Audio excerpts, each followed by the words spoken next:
नमस्कार. आपण मागील भागात थेरवादी बौद्ध परंपरेनुसार त्रिपिटकाला बुद्धवचन मानले जाते, तसेच तथागत बुद्धांचे वचने त्रिपिटकामध्ये समाविष्ट करण्यात आले आहेत आणि विनयपिटक, सुत्तपिटक, अभिधम्मपिटक यांना एकत्रितपणे त्रिपिटके म्हटले जाते आणि त्रिपिटकातील बुद्धवचने पाली भाषेमध्ये आहेत याविषयी माहिती बघितली होती. त्रिपिटकाचा अर्थ म्हणजे 3 पेटारे.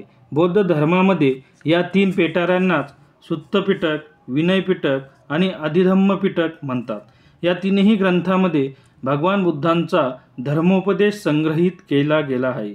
आजपासून अंदाजे 2500 वर्षापूर्वी भगवान बुद्धांचे महापरिनिर्वाण कुशिनारा येथे झाले.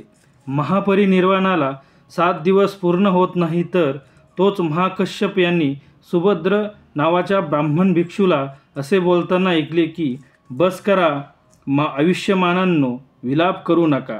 आता आम्हाला कोणी हटकणार नाही. आता आम्ही जे इच्छितो ते करू. सुभद्रचे अशा प्रकारचे वक्तव्य ऐकल्यानंतर भिक्खू संगनायक महाकश्यप यांना पुढील धोक्याची कल्पना आली. भविष्यामध्ये अशा लोकांच्या द्वारे भगवान बुद्धांचे वचन नक्कीच दूषित होतील. लोक कल्याणाचा हा जो मार्ग आहे तो त्यामुळे दूषित करण्यात येईल.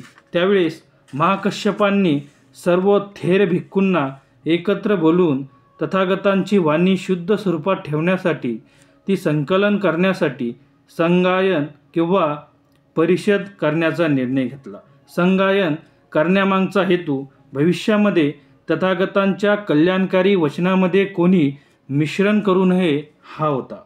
अशा प्रकारे भगवान बुद्धांच्या महापरिनिर्वाणानंतर 4थ्या महिन्यात राजगृह येथील वैभार पर्वतावरील सप्तपर्णी गुफा येथे 500 भिक्खूंच्या उपस्थितीत प्रथम संगती घेण्यात आली. तथागत बुद्धांनी 45 वर्ष चारिका करून 82,000 उपदेश दिले. तसेच त्यांच्यासोबत जे प्रज्ञावान, अर्हत, स्थविर होते त्यांनी 2000 उपदेश दिले. या सर्व उपदेशांचे संगायन या ठिकाणी करण्यात आले. हे सर्व उपदेश आपापल्या वैशिष्ट्यानुसार 3 वेगवेगळ्या ग्रंथांमध्ये विभाजित करण्यात आले आहे. यालाच आपण त्रिपिटक म्हणतो. ज्या पिटकामध्ये भिक्खूंनी पाळावयाचे नियमांचा संग्रह करण्यात आला आहे त्याला विनयपिटक संबोधण्यात आले. या कार्यामध्ये विनयधर, महास्थविर, उपाली यांनी मोठे योगदान दिलेले आहे. ज्या भागामध्ये सामान्य सुत्त अर्थात उपदेश ठेवण्यात आले आहे त्या ग्रंथाला सुत्तपिटक संबोधण्यात आले. या विषयाची जबाबदारी धर्मधर महास्थविर आनंद यांना सोपवण्यात आली होती. ज्या भागांमध्ये शरीर व चित्त संबंधित वैज्ञानिक उपदेश संग्रहित करण्यात आले त्या ग्रंथाला अभिधम्मपिटक संबोधण्यात आले.